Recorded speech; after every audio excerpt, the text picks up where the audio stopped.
ایک زمانے کی بات ہے جب زمین پر ایک ایسا بادشاہ حکمرانی کرتا تھا جس کی طاقت، دولت اور شان و شوکت کی مثال دنیا میں کہیں نہ تھی۔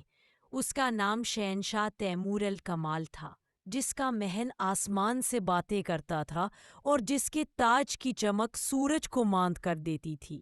اس کے شہر کی گلیاں سونے کی اینٹوں سے بنی تھی، اس کے خادم ریشمی لباس پہنتے تھے اور اس کے دربار میں ہر وقت ساز و سرود کی گونج رہتی تھی۔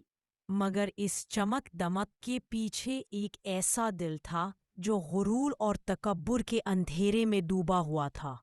تیمور الکمال کو یقین تھا کہ اس جیسا حکمران کبھی پیدا نہیں ہوگا۔ وہ کہا کرتا، میں خدا کا برگزیدہ ہوں، زمین میری ملکیت ہے، قسمت میری غلام ہے۔ رعایا اس کے نام سے کانپتی، وزراء اس کی خوشامد میں سر جھکاتے، اور جو سچ بولنے کی جرأت کرتا وہ اگلی صبح زندہ نہ رہتا۔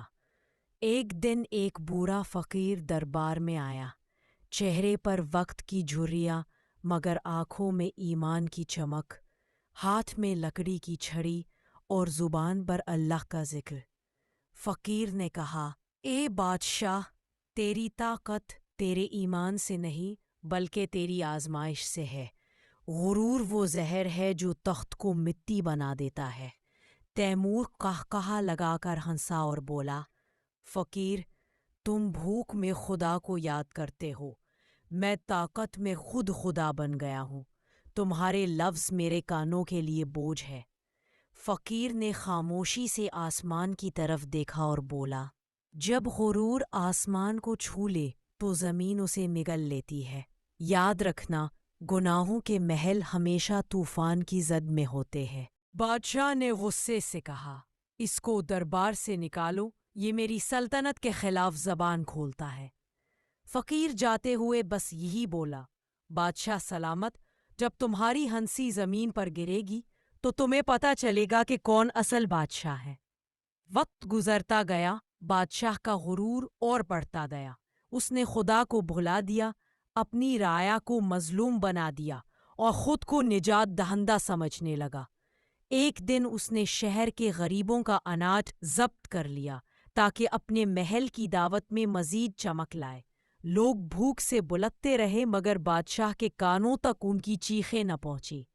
اسی رات آسمان پر عجیب خاموشی چھا گئی، ہوا رک گئی اور محل کے اطراف ایک غیر معمولی سناٹا چھا گیا۔ تیمور اپنے تخت پر بیٹھا آئینے میں اپنا چہرہ دیکھ رہا تھا اور کہہ رہا تھا، یہ چہرہ مقدر کی علامت ہے، میں کبھی نہیں جھکوں گا۔ اتنے میں آسمان پر بجلی چمکی، ایک زوردار گرج کے ساتھ طوفان کی پہلی لہر محل کے دروازوں سے ٹکرائی، چراغ بجھ گئے، خادم چیخنے لگے، محل لرزنے لگا۔ بادشاہ نے غصے سے آسمان کی طرف دیکھا اور کہا، کون ہے جو میری نیند توڑنے آیا ہے؟